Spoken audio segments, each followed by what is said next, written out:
Understanding and managing your child's cough.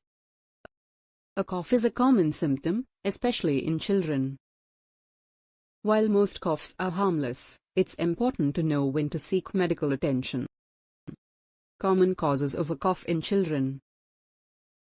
Common cold often accompanied by runny nose and congestion.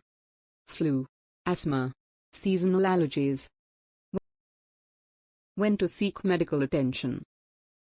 Persistent high fever, difficulty breathing, severe cough, cough that lasts for more than a week. Prioritize your child's health. Consult a pediatrician for personalized advice.